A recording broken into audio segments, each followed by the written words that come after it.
Dan at the same time, parenting kan memang banyak artnya gitu. Artnya tuh adalah kayak di satu sisi kan sebenarnya kalau kita mau disiplin ya udah disiplin aja gitu. Pokoknya nggak boleh gitu. Dia nangis bodo amat. Tapi di sisi lain aku nggak mau kayak begitu juga karena nanti jadinya nggak deket, nggak ada connection. Dia takut.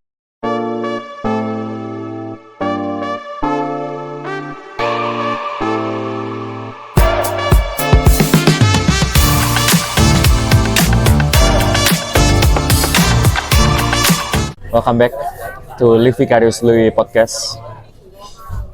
This time kita lagi ngopi bareng di suatu hari Sabtu siang.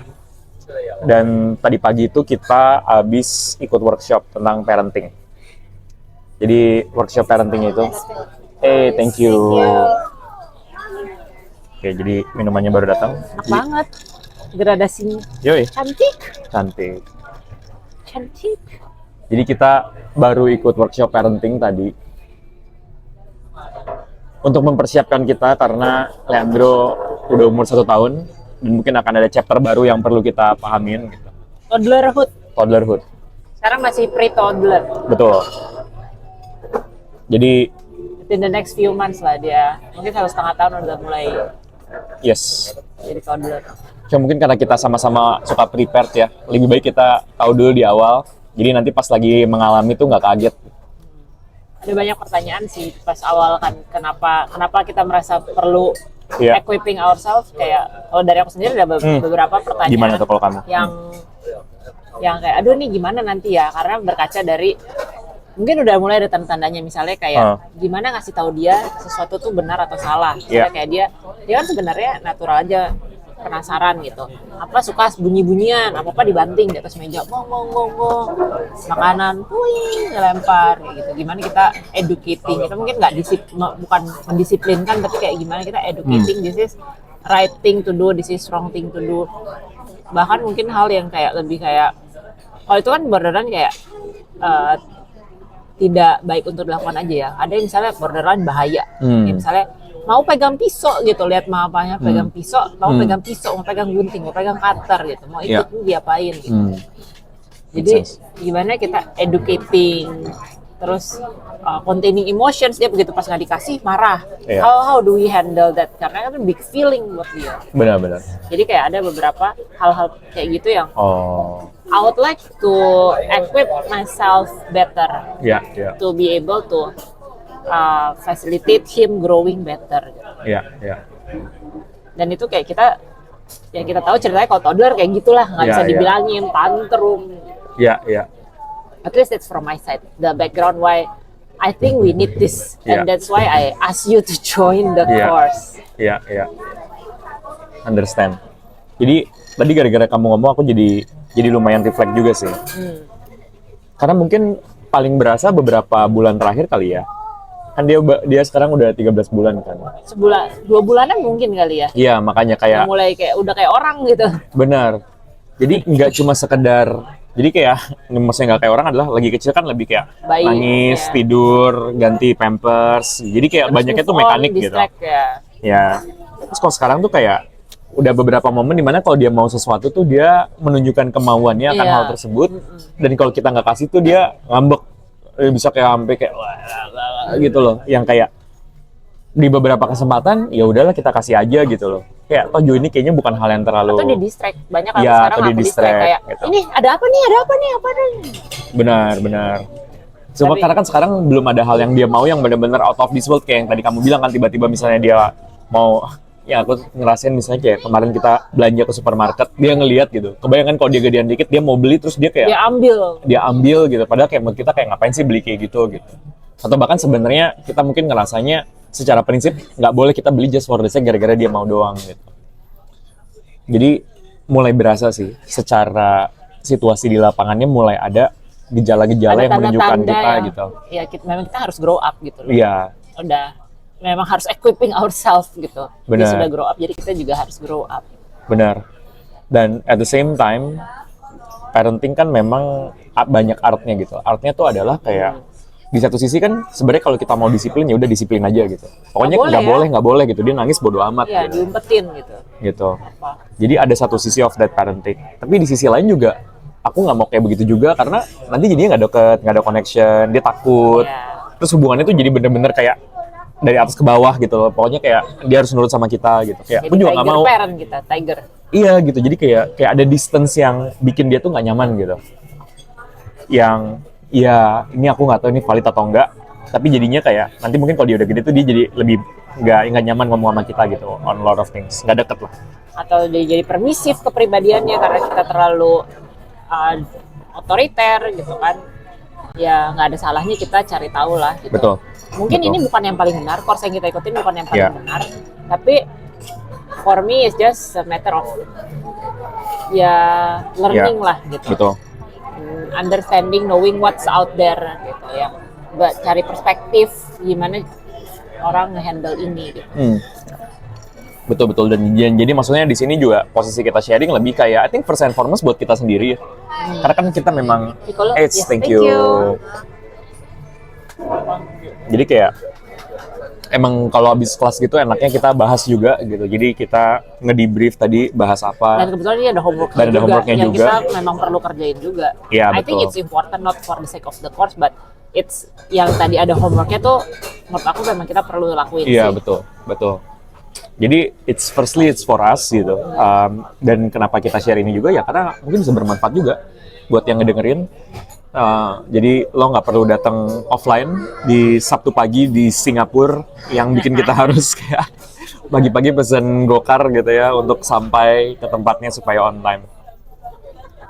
So ya, mungkin kita bisa mulai ceritain kali Liv ya. Apa sih tadi yang kita bahas gitu? Hari ini sebenarnya topiknya lebih tentang authority disiplin gitu. Ya. Gimana mendisiplinkan child, dan ini konteksnya untuk younger child ya, mungkin toddler 0 sampai 3 tahun, pokoknya di balita lah atau batita to be more exact, tapi not for babies ya. Babies kayak ya tahu apa disiplin gitu ya. Jadi lebih soal itu. Dan tadi di course kita ketemu jadi ada fasilitatornya for sure, and then there is another young parents with the same stage with us, jadi kayak toddler juga, young kids, jadi lebih banyak kita sharing, case study, diskusi gitu. Yeah.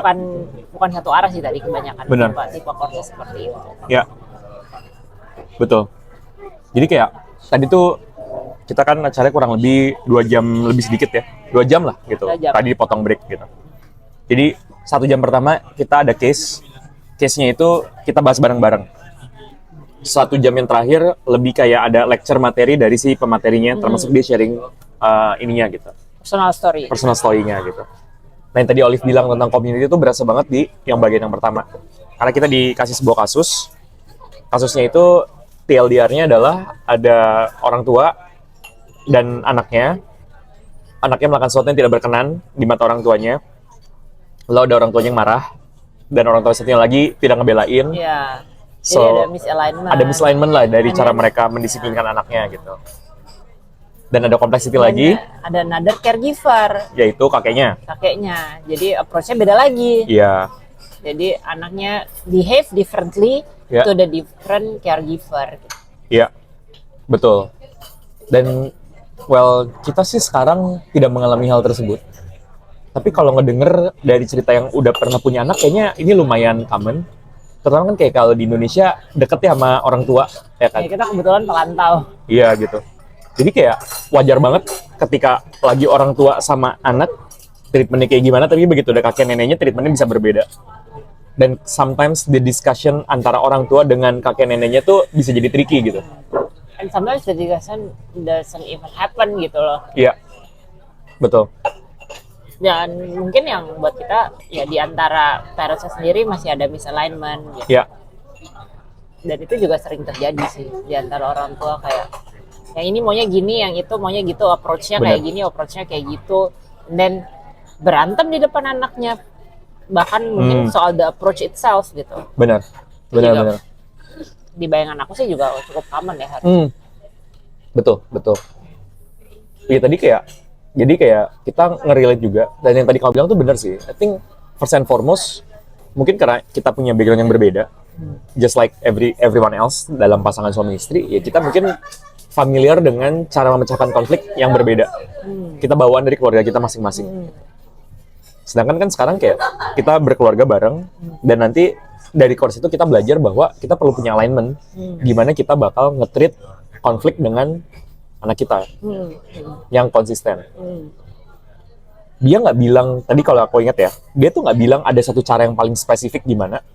The most important thing adalah alignment. Yes, communication, open communication. Jadi semuanya mesti diomongin, terus kita align, and then ya diskusi ke depannya maunya gimana gitu loh. Iya. Harus ada. Dan itu bukan terjadi misalnya cuma di depan doang ya, alignment itu cuma buat di depan. Jadi bahkan ketika sesuatu misalignment itu terjadi, suatu insiden itu terjadi, habis itu kita juga di brief omongin. Jadi communication is not kayak, oh sebelum ini kita ini ya, communication is all the time. Iya. Bahkan during the incident itself kita di brief, how are you feeling, what actually happened, dan then after that juga kayak between the caregiver mau gimana gitu. Iya, benar. It's consistent and continuous. Benar.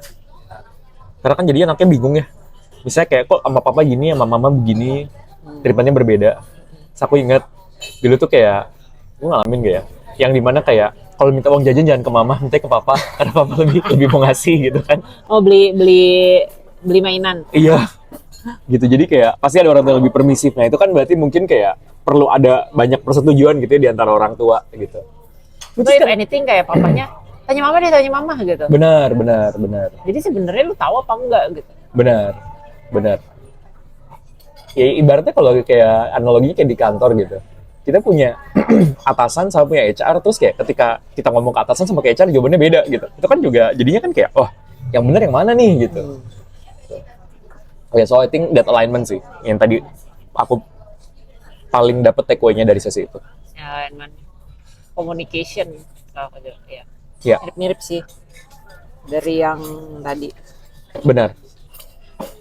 Nah terus tadi menurut aku yang menarik juga adalah cara kita belajar tentang case study tersebut.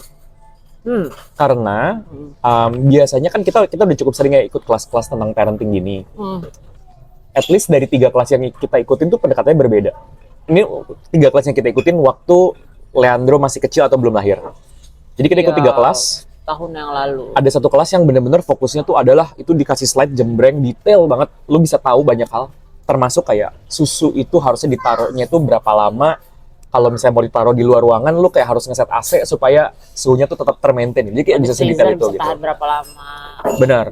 List-list obat yang perlu lo punya karena kayak anak lo tuh bakal rentan. Jadi kayak super detail. Lebih bagus pakai bouncer atau enggak? Benar. Tipenya bouncer seperti apa? So there is that one.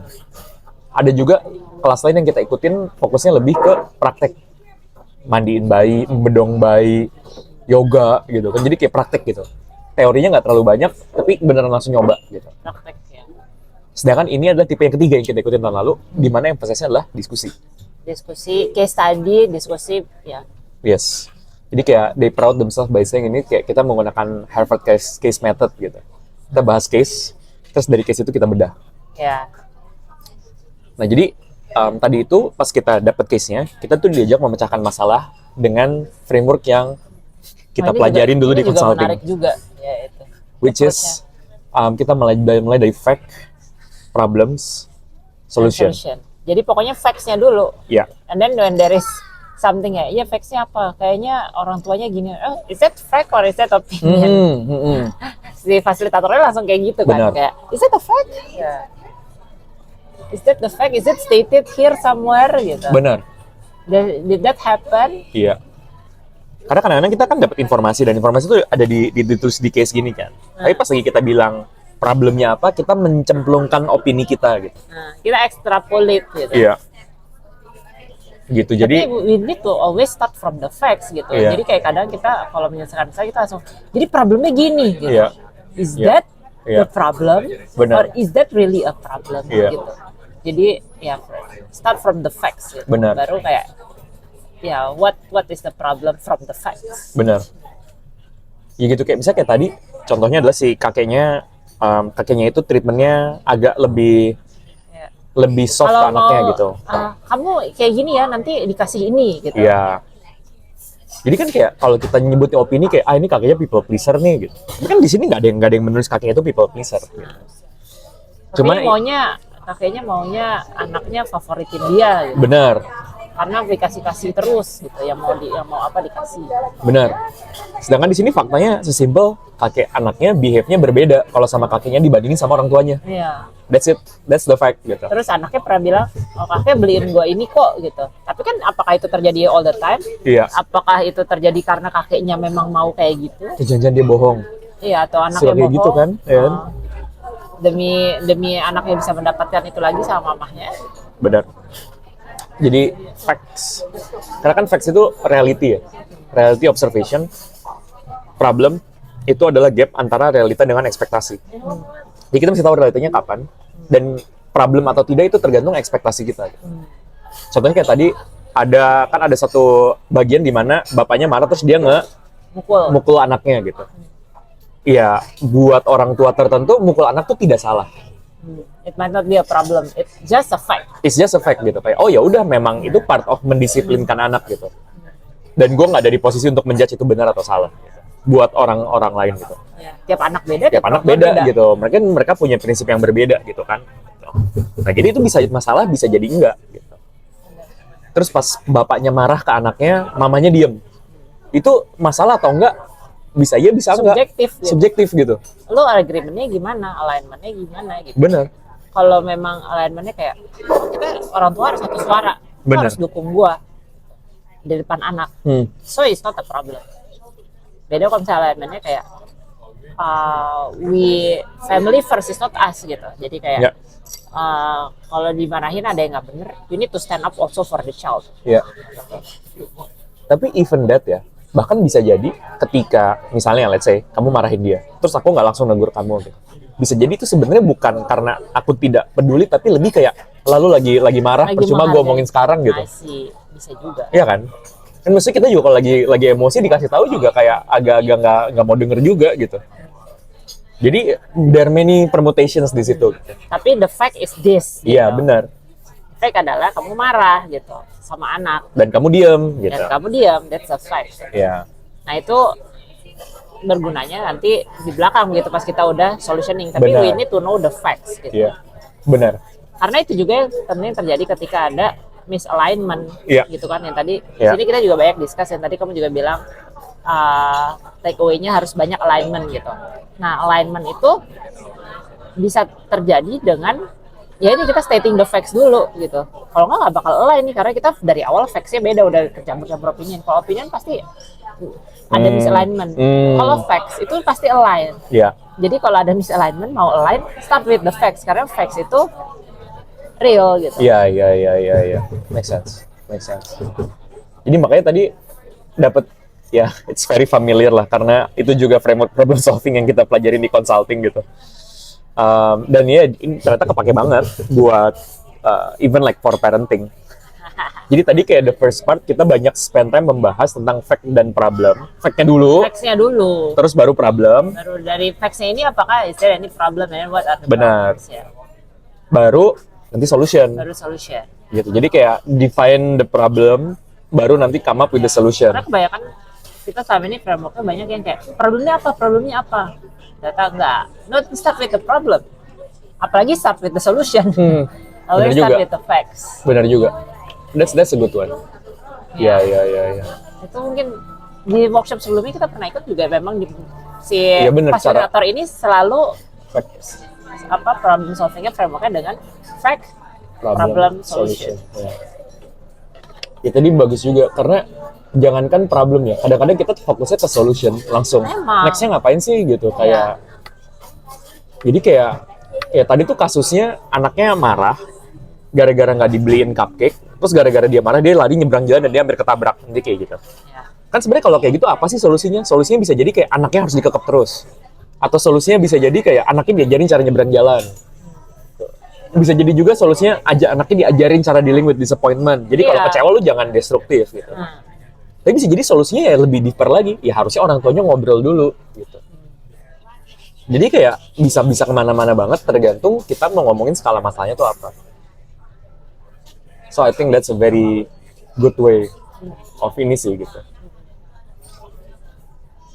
yang terakhir ketika ngomongin case, aku particularly suka karena kita bareng sama parents lain. Apa yang tadi kamu ada?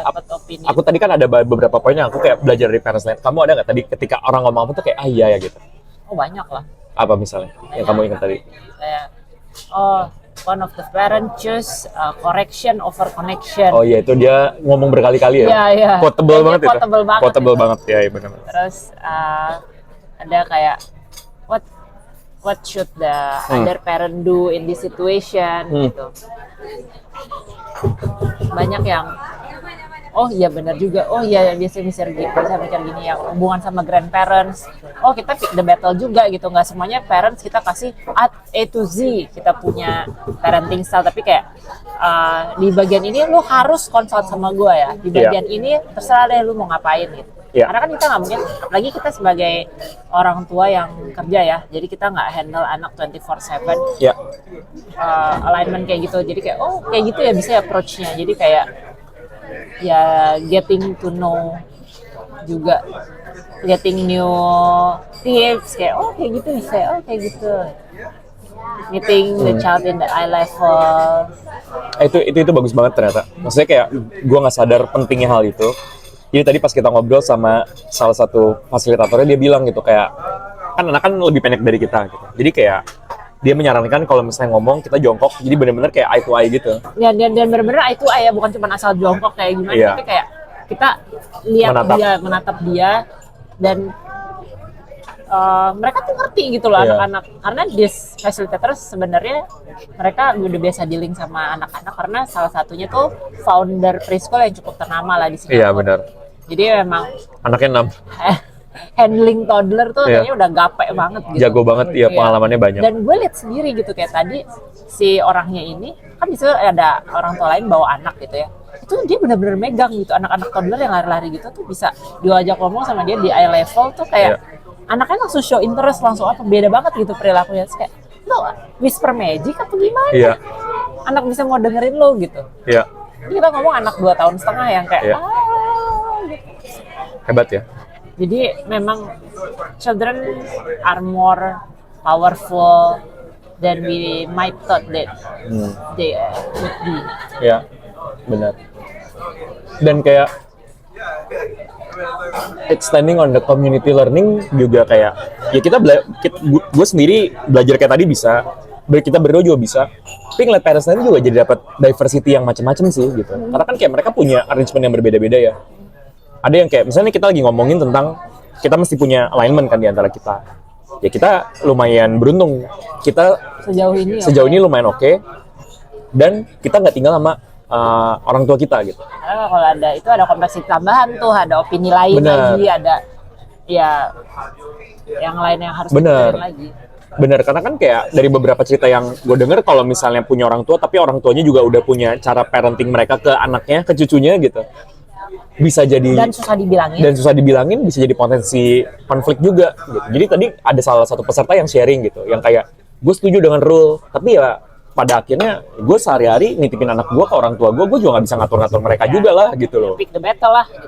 Jadi mesti milih-milih juga aturan mana yang memang esensial. Iya, sama ini screen time nggak boleh, yang lain terserah deh lu mau dikasih makan apa. Bener, makanya suka banget sih aku kalau ketemu sama other new parents ya. Jadi kayak memperluas perspektif gitu loh. Tapi aku nggak tahu juga apakah karena ini mungkin parents yang memang, kita kan ketemunya di course nih, parents yang mau belajar. Jadi kebetulan dapetnya perspektif yang valuable, yang menarik gitu. Nggak tahu kalau misalnya asal community, tapi kalau misalnya orang udah niat berkomuniti harusnya tuh ya at least nggak melenceng-lenceng banget lah gitu. Perbedaan pandangan tuh pasti ada, cuman pasti tetap ada yang bisa dipelajarin dari satu sama lain. Benar. Jadi mungkin ya sejak jadi orang tua ya jadi lebih nggak judgy juga, karena apalagi di forum kayak gitu kan kondusif ya, jadi bisa denger gitu. Jadi kayak ada satu yang bilang kayak, oh kalau gue sih mukul anak gue ya gitu. Ya karena buat gue itu penting buat disiplin gitu. Oh oke, ya udah, ya gue nggak harus agree gitu ya. Kalau dia mau ya nggak apa-apa juga gitu. Dan mungkin kita juga nggak tahu anaknya mungkin Iya. Mungkin ada bagian keras Variabelnya banyak. atau mungkin usia anaknya berapa. Bener juga. Ada orang tua yang peduli time out, not time out gitu. Iya. Ya usia anak lu berapa, kalau memang udah segitu gede diomongin nggak bisa, maybe you need to discipline. Bener. Using caning, you smack the child gitu. Iya. Kalau misalnya usia Leandro sekarang setahun ya what's the point of mukul Iya. gitu. Iya. Bahkan Bener. the point of ngomongin juga kadang ya can work, cannot work gitu. Benar. Ya, Itu sih. it's ya mungkin juga kita pelajarin sekarang kayak less judgment in general towards Iya.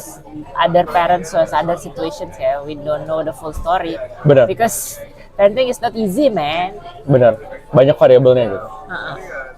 So yeah, I think that's the power of community learning ya. Makanya tadi kalau misalnya udah kita bandingin dari 3 course yang kita ikutin, ini mungkin yang secara materi ya paling high level, yang kayak ya agak-agak Bahkan lebih ini nggak dibahas prinsipal. semuanya nih. Di sini materi, di sini di modulnya cuman kayak 3-4 halaman.